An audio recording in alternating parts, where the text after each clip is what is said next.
Hey guys, happy Monday, or not so happy Monday if you're like Barb and I. So I'm going to be doing our live today because Barb is not feeling so great.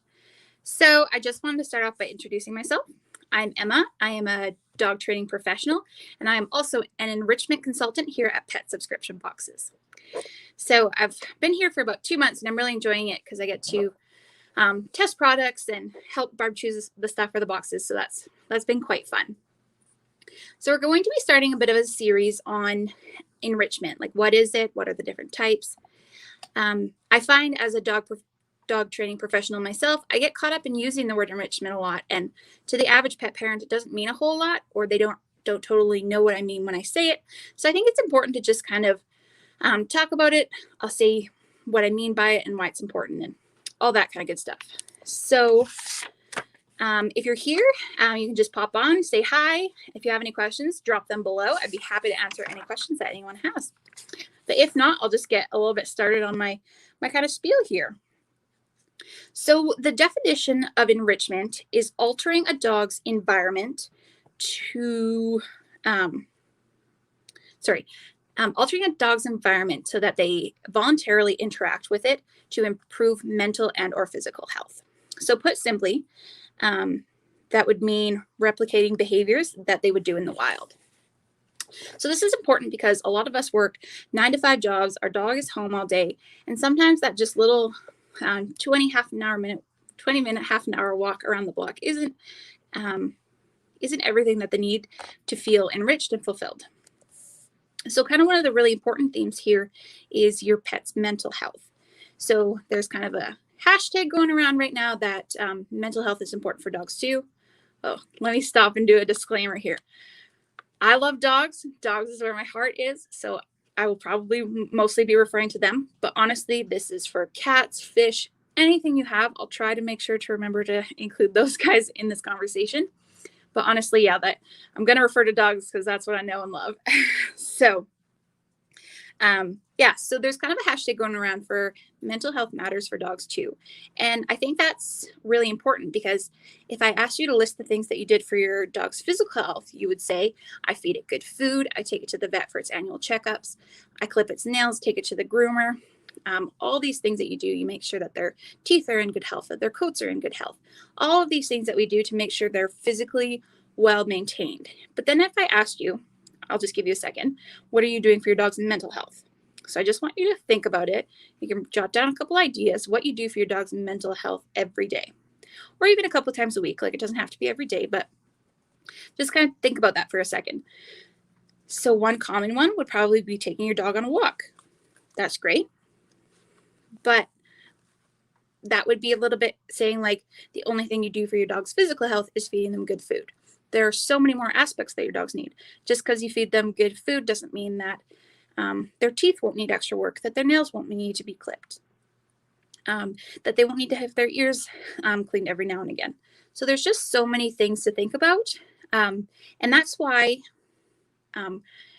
enrichment is so near and dear to my heart, is because I have a passion for it, I'm dedicated to it, and I'm constantly doing the research and trying to find out what is the most effective for our pets. So that's really what it boils down to for enrichment, is what we're doing for our animals, for their brains, to keep them engaged, active, young, anything to kind of keep them stimulated and going. So for cats, behaviors that they would do in the wild would be things like stalking and hunting. And then for dogs, those are our common kind of nuisance behaviors, which would be chewing or digging,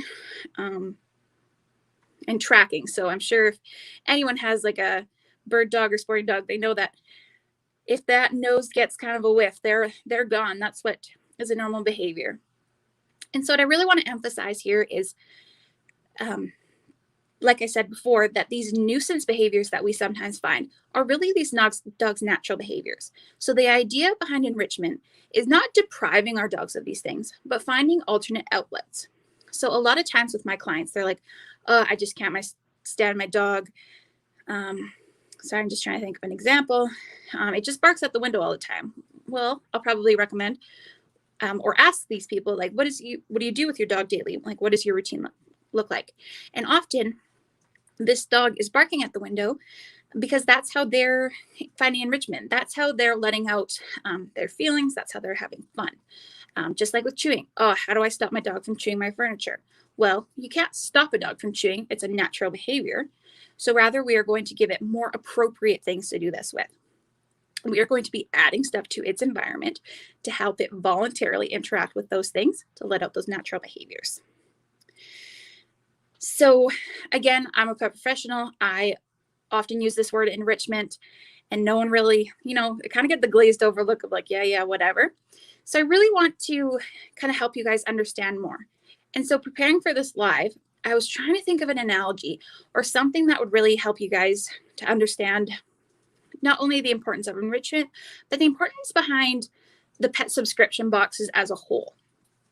So the best analogy I could come up with, so bear with me, it's not perfect, is like these dinner boxes like HelloFresh, Chef's Plate, all of those kinds of ones.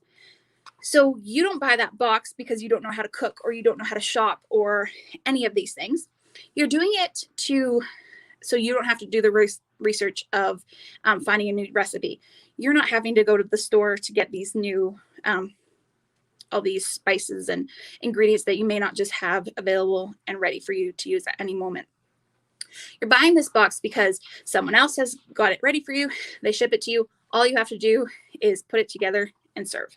So that's kind of the idea behind this box too. We're not saying that you don't know how to give your dog enrichment. We're not saying that you our stuff is better than something you can buy at the store. Honestly, you can kind of get anything and use that for your pet. But just the big idea is that we are constantly doing research. We're looking at products all the time. We're getting ideas on how to best support your dog. So just like with the Chef's Plate and whatever, these people, yeah, they're putting the stuff together for you. But the thing that's better about us is we are professionals. We are really trying our best to cater to your pet's needs, so your dog and your cat. It's quite difficult to kind of get out of my mindset of it's enrichment, it's important. But it's really important to just kind of explain what it is, why it's important. So I have a blog post up about enrichment and what is it. So I'll just try to touch on some of those key points. So we've all kind of noticed because of the pandemic, we've all kind of been in lockdown. Some of us might be in it again. We've noticed that looking at our same four walls can get super boring. We're used to going to our job, and then we may go to the grocery store, and then we may go to a friend's house, and then we come home. So we've seen like 4 different environments. Well, our pet has only seen inside of our house for the last 8 or plus hours. Then they might see one other place when we go for a walk. But it's important to add these other things in so that your pet can stay mentally engaged. So what enrichment is best for what kind of pets? So the really obvious one would be those high energy pets. These dogs that they wake up in the morning, the second your feet hit the ground, they're looking at you, they're staring at you. They're like, okay, I'm ready. What are we doing today? So that's the pretty obvious one where you almost need this to just drain their energy a little bit so you can have 5 seconds apiece to eat your breakfast, which is totally fine. But it's also important for those low energy ones. I am guilty of this myself. My sweet little Frenchie dog can lay on the couch all day long and he's just happy as a clam. But that doesn't mean I don't need to enrich his life. It's still important for him to get to experience new things, get to see new smells, get to move his body. All of these are important in maintaining his health. So just because he's not in my face barking at me or whatever to try to get my attention to do something with him, he's more mellow. I still need to remember that, oh yeah, I do need to do things with him, that he still needs these things to keep his brain engaged. There's a whole thing about if you don't use it, you lose it, right? And so having things that can keep our dogs moderately active is going to really help keep them from doggy obesity, arthritis from not moving around enough, destructive behaviors. So this is the huge one. Destructive behaviors are because the dog is making its own entertainment because we're not providing it for them. A dog without a job is another way I like to say it. So dogs aren't going to chew your walls in spite of you. There are, instances in like separation anxiety and that kind of thing where it's kind of a whole different bit of a mixed bag. But what I'm talking about is like, okay, I just took my dog for an hour hike and now it's trying to chew my running shoe. Well, it's not doing that because it didn't like the hike or whatever.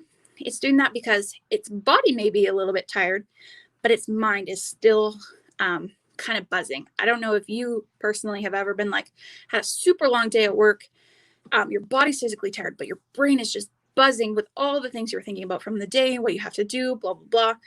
But then if you had done like some reading, your brain kind of just turns off, like you've just kind of calmed down, mellow out, and it's easier to fall asleep. So that's really the goal with our pets, is a way to get them thinking, get them challenged, get them stimulated. So sniffing new things, hearing new things, seeing new things, tasting new things. All of these can play into a dog that feels more satisfied and drained. I feel like I'm a bit going on a tangent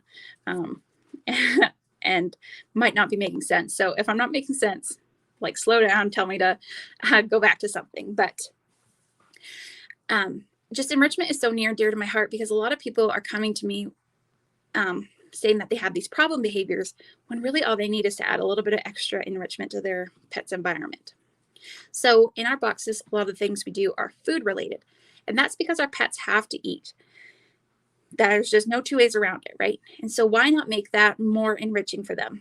Make it take longer, last longer, give them something to do for longer. If they gobble down their food in a minute, sure, it filled them, but it's not really serving much of another purpose. So by putting it in a slow feeder or a wobble bowl or any of these other kinds of things, they're having to work for it more. It lasts longer. It keeps them busy for longer. All of these things play into a happier and healthier pet. If anyone has any questions, now would be the time. I think I'm about running out of things to say. I mean, I could talk about this for an hour, but I don't know if it's actually making sense. So I'm just going to take a quick drink, and I'll see if there's any questions. Questions for you. All right. So I just wanted to mention another benefit of the pet subscription boxes is that not only do we deliver these products to you, we are also want to invite you into the community by giving you DIY ideas to do with your pet. You also will get a what to do with the cardboard box. So we're not just giving you these products that you have to use yourself, but there are so many other ways and other things to do it. So the whole idea of us at Pet Subscription Boxes is we want to be your one-stop shop for anything enrichment. We want to be able to tell you how to upgrade your everyday walk to make it more enriching for you and your pet. So if you give us a like and a follow, no, I'm just kidding. But if you do, reach out to us if you have any questions. Let us know. Join us next week where we will talk about the 6 types of enrichment. And then the weeks to follow, we'll kind of take a deeper dive into that. Let us know if you have any questions, and we'll see you next week. Bye.